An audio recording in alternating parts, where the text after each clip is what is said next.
Right. Okay. So how many businesses would you say are underprepared for these kinds of attacks?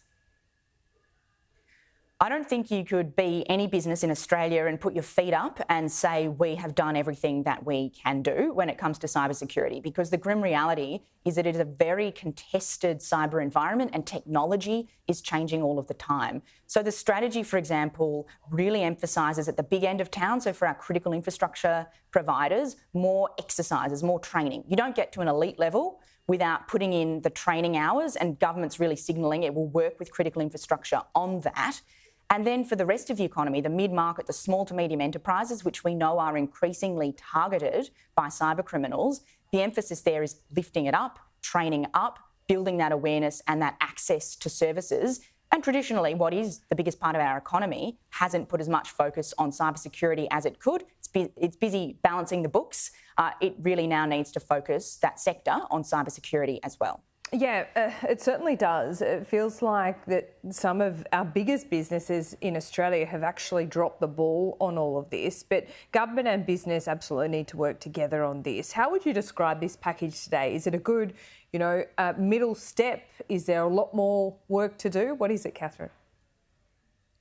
Look, I think it's a bold vision, and a lot of it now needs to roll out over the next couple of years. But as I said, there are some structural changes in there that I think have turned some things that we talk about in this industry as buzzwords: information sharing, public-private partnerships, for example. They're often buzzwords. There's strategies and clever mechanisms in this package that will actually change the game for some of these. So, for example, putting mandatory standards in place for our Internet Things of devices, those small, cheap consumer devices that we all use that traditionally don't have good cybersecurity. That is a meaningful change, as is more emphasis in this strategy on no-fault reporting. A lot of the time, businesses, frankly, are scared to phone in cyber incidents into government because they don't know what the consequences are, and we rely on a self-reporting mechanism, which really doesn't cut it for what is one of the most challenging issues of our time. That strategy is changing that. It's putting no-fault systems in place. It's putting, you could call them safe harbours in place for reporting,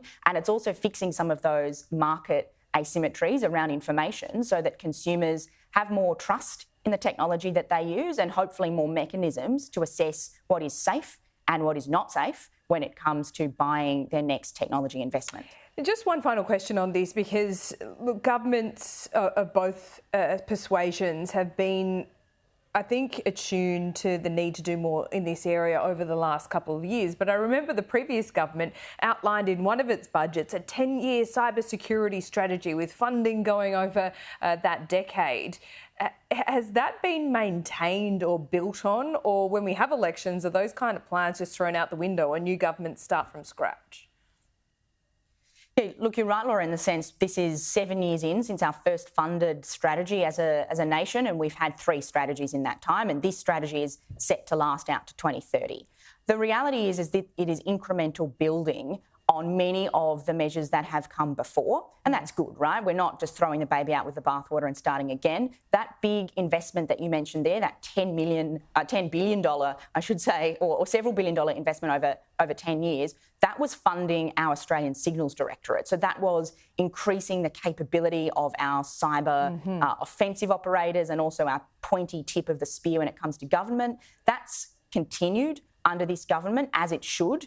And it will continue to roll out to build that essential capability at the pointy end. Where we really need to focus now is that tide that lifts all boats across the rest of the economy, because it's no good if government has some pretty awesome capabilities in one segment of Australia. What we need is a whole of economy focused strategy that lifts up security and safety for businesses and, critically, the communities they serve. Yeah, well said. Katherine, thanks so much for your time as always.